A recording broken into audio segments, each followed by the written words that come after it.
Que o Santo Evangelho seja luz a guiar teus passos. Que a palavra de Deus encontre acolhida no teu coração. Que ela te eduque, te corrija. Que ela te converta, te santifique e te salve. Que a palavra de Deus seja como uma semente que caia no teu coração como terra fecunda e possa assim produzir muitos frutos que agradam a Deus.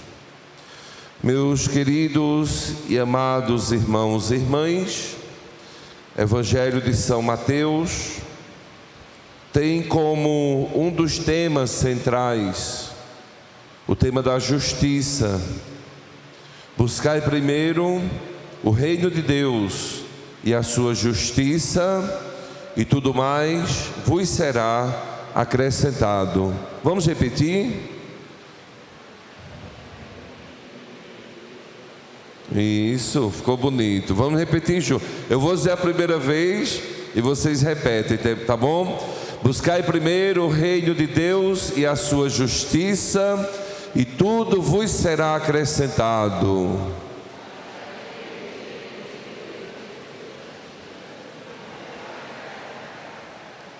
Pois é mais ou menos isso.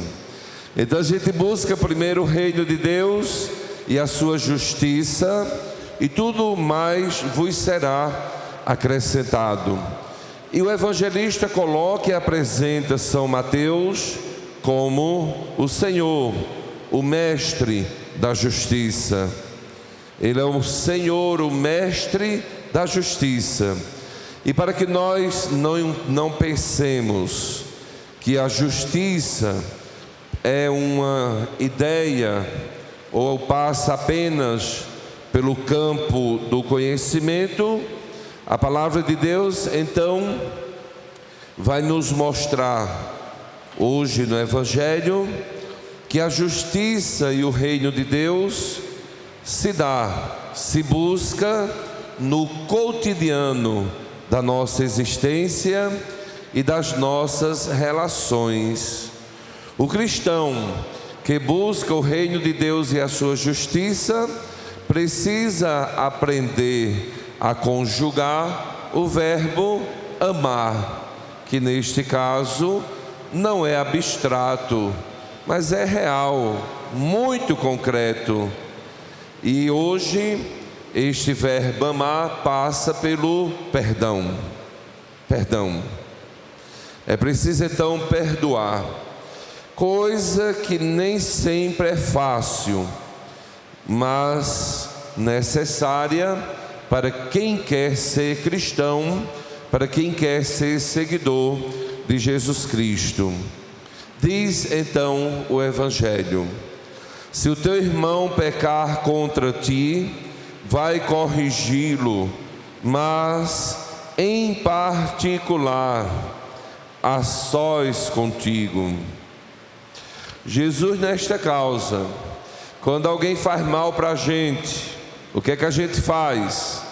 A gente chama no cantinho sigiloso, sozinho, para conversar, para pedir ou dar perdão, ou normalmente a gente é tranca-rua, o famoso tranca-rua, que causa escândalo, que fala para todo mundo, que sobe o telhado e que grita, e ainda a gente acrescenta na tinta, a gente começa a dizer que fulano não presta, fulano é isso, é aquilo, e a gente começa então a espalhar, a gente quer a todo custo acabar e destruir com a pessoa que passa a ser visto agora como meu inimigo. Aí complica, porque a palavra de Deus está nos pedindo exatamente o contrário. Chama no canto, chama à parte, conversa, procura a reconciliação. Não, a nossa tendência normal é a gente fazer escândalo, e a gente sempre quer chamar a atenção para que o outro seja o ruim, porque não sou eu. E aí a gente começa acrescentando, além do que aconteceu, a gente ainda acrescenta um pouquinho mais, porque nós temos o desejo que os outros passem a olhar aquele agora como sendo aquela pessoa que não presta, para que eu seja o bonzinho da história. O interesse, a motivação por trás é para que as pessoas me enxerguem como sendo bonzinho, o melhor. Quem não presta é o outro, eu sou bom. E isso acontece dentro de casa. Tem famílias que funcionam assim. No ambiente de trabalho, o demônio reina nessas confusões, e a gente está sempre apontando para o outro, porque eu quero que o outro sempre, os outros enxerguem a partir da minha ótica, da minha perspectiva. Aí eu passo a ser o juiz. Então eu sou bonzinho, quem não presta é tu. Então vejam o lugar que nós vamos assumindo, que não é nosso, não nos cabe, não nos compete. Eu não sou juiz, eu não posso julgar, somente Deus. Então isto aqui é fruto do nosso pecado, da nossa maldade, e em proporções diferentes, todos nós somos assim, dentro de casa também. E às vezes a gente fica alimentando a discórdia dentro da família, e às vezes nem percebe o dano que nós estamos causando à nossa família. E pior é quando a gente elege alguém para ser ruim. Então tudo que não presta, a gente bota é fulano, e todos ficam bem na foto, e ninguém presta, mas a gente começa apontando para o escolhido. Isso acontece com mais frequência do que a gente imagina, e muitas vezes a gente não tem noção do mal que nós estamos fazendo à pessoa, como nós estamos minando o ambiente de trabalho, o ambiente da nossa casa, e ali transforma-se no inferno, cheio de cão, um inferno. A família vira um ambiente de discórdia, divisão, que é justamente a ação do cão. O que é o cão? É aquele que causa divisão. Então está cheio de cão. Se eu causo divisão, eu sou o cãozinho, ou pelo menos anjo do cãozinho. E é bom que cada um de nós possamos refletir a partir do evangelho de hoje, olhando a minha condição, porque o Senhor me pede conversão, perdão. Aí ele insiste no perdão. E se o teu irmão ele não aceitar a correção, o que é que faz? Chama 2 ou 3 testemunhas e vai acertar. Então vejam, eu agora saio deste lugar de juiz, do certo. Eu paro de carregar na tinta em relação ao outro, e agora tem mais pessoas que poderão certamente moderar esta situação. Tem o testemunho, tem pessoas que testemunham, mas o mais importante aqui é a insistência da palavra de Deus em nos colocar neste caminho de perdão.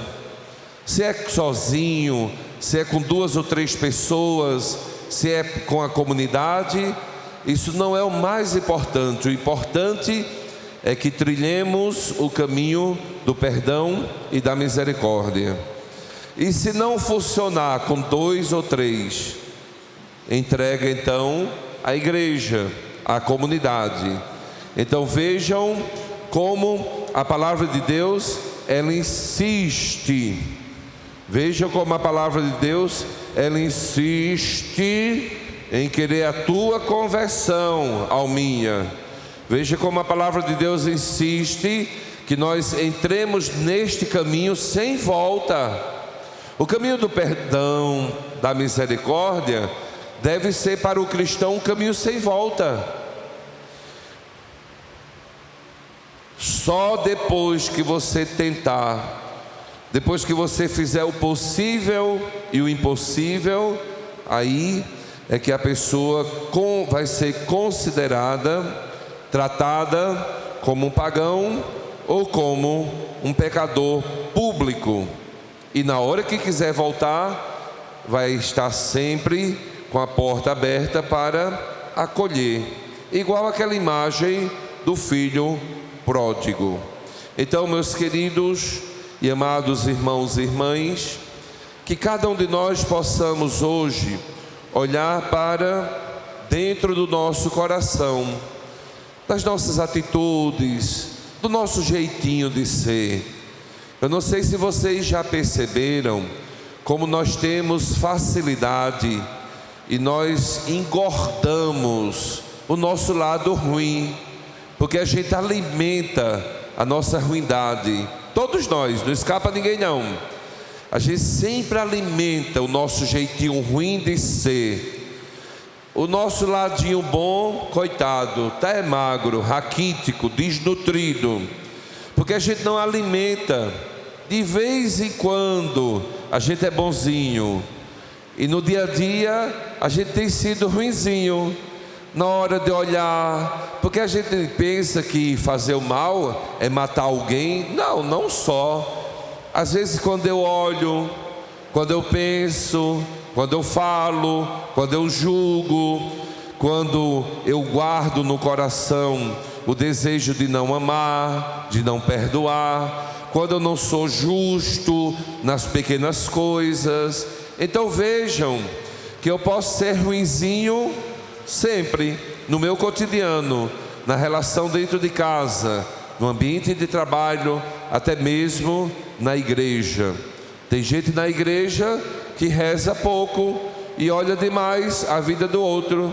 Até dentro da igreja, se a gente não tiver cuidado, o zoinho fica solto, preocupado demais com o que está acontecendo e não fixa o olhar em Deus. Então a palavra de Deus te chama ao perdão. Como é que um cristão abre a boca para dizer que não perdoa? Faz isso não, porque tu estás cavando a tua condenação.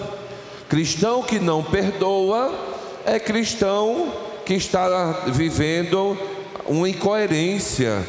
Cristão que não perdoa nem pode ser cristão, e certamente não vai se salvar. E nós temos como modelo o próprio Jesus Cristo, que é mestre da justiça, do perdão.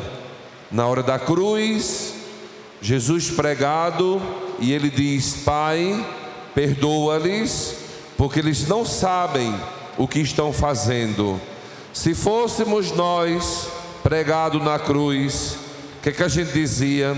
Se eu me soltasse daqui, mas se eu me soltasse daqui, eu ia pegar essas pestes tudinho, viu? Eu ia matar um por um. Não é assim, não era que a gente ia dizer? Não era assim, né?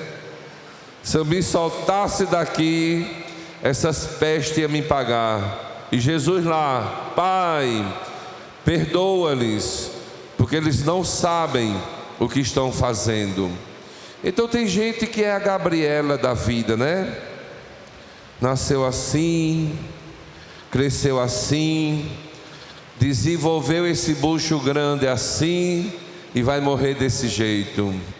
Olha que coisa linda, na segunda leitura de hoje da carta de São Paulo aos Romanos: Irmãos, não fiqueis devendo nada a ninguém, a não ser o amor mútuo, pois quem ama o próximo está cumprindo a lei.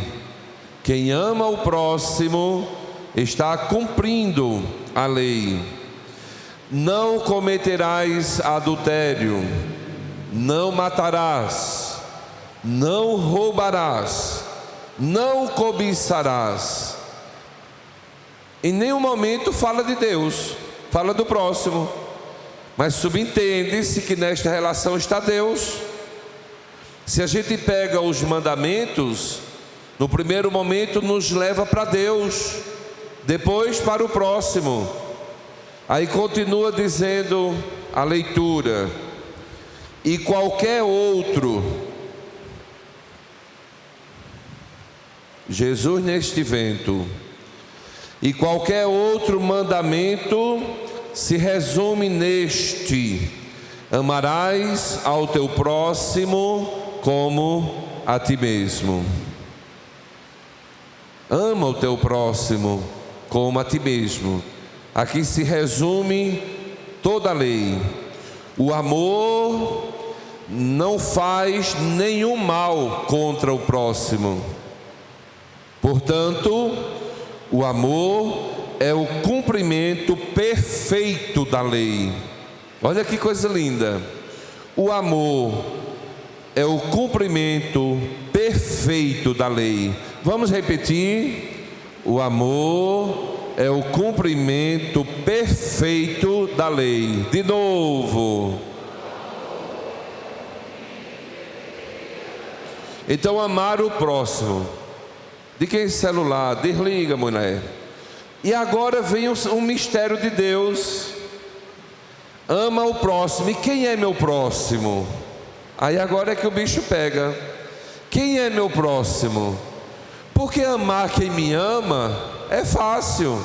Fazer o bem a quem pode me retribuir é fácil. Quem é teu próximo aqui, Luci? É aquele que te faz mal. É o teu inimigo. É aquele que não é bonzinho. Então amar teu próximo aqui significa amar aquele que me magoou, como está no Evangelho. Quando o Evangelho diz assim: se o teu irmão pecar contra ti, vai corrigi-lo. Ou seja, o meu próximo que eu tenho que amar é aquele que me feriu, é aquele que me magoou. Meus queridos e amados irmãos e irmãs, a palavra de Deus, ela já diz. Qual é a novidade amar quem me ama? Qual é a novidade? Até os filhos das trevas fazem isto. Bandido, marginal, ateu, à toa, ama os seus. Então qual é o mistério amar quem me ama? Ser bonzinho com quem é bom comigo. Então o cristão, ele é chamado a dar este pulo, este passo qualitativo na sua vida, em santidade, no seu caminho espiritual. Porque se eu não trilhar este caminho, certamente eu não chegarei ao céu. É fácil? É não, não é não. Porque quando alguém faz mal a gente, e se for um grande, a vontade que a gente tem é de tomar o sangue quente. Tomar o sangue quente. Se a gente pudesse, a gente soltava da cruz e empurrava a espada lá. Todos nós. Então a gente tem que ter cuidado para não estar alimentando o ladinho ruim, para não estar gordo demais. É difícil, mas é o único caminho que te salva. Não há outro caminho, não há outra possibilidade. Por isso que é muito fácil buscar uma igreja, um boteco religioso que nem exige de nós conversão. Basta você dar seu dízimo e fique bem com Deus. Não, você pode ser o melhor dizimista, mas se você não perdoar seu irmão, não se salva. Não é dízimo que te salva, não é tua oferta, não é uma cesta básica que a gente dá. Não salva, não salva. Está na missa, no culto, com Bíblia debaixo do sovaco, terço no pescoço, rezando novena, não salva. Se eu não trilhar o caminho do amor e do perdão, então não preciso de missa. Não precisa. Precisa, porque porque eu preciso de Deus, eu que preciso de Deus, eu que preciso rezar. E se eu tenho Deus no coração, eu agora assumo na minha vida, no meu cotidiano, eu assumo compromisso com as coisas de Deus: fazer amor, caridade, perdoar, ser bom, ser justo, ser misericordioso. Então este é um caminho a ser trilhado. Se tem alguém que está aqui com o coração cheio de ressentimento, de ódio, de rancor, cuida em te converter enquanto há tempo. Porque veja só, alguém que te fez mal, ele não está nem aí para as coisas de Deus. Se ele vai se salvar ou não, a gente não sabe. Se ele não se arrepender, ele vai ser condenado. Mas também, se eu não perdoar, eu vou ser condenado. Então, se o outro te faz mal, se ele se arrepende ou não, o problema é dele. Eu que não posso guardar ressentimento, rancor, desejo de vingança, porque eu tenho Deus, porque eu quero a salvação. Então este é o caminho que eu busco, para dizer que este amor ao próximo, amor a Deus, é algo real, concreto, que se dá no nosso cotidiano. Que Deus então nos ajude, nos abençoe, aumente a tua e a minha fé. Guarda no coração e toma posse desta palavra: o amor é o cumprimento perfeito da lei. Vamos repetir? O amor é o cumprimento perfeito da lei. De novo. E como disse o refrão do salmo de hoje: não fecheis o coração, ouvi hoje a voz do Senhor. Não fecha o teu coração, escuta, abre-te para a voz de Deus na tua vida. Que assim seja.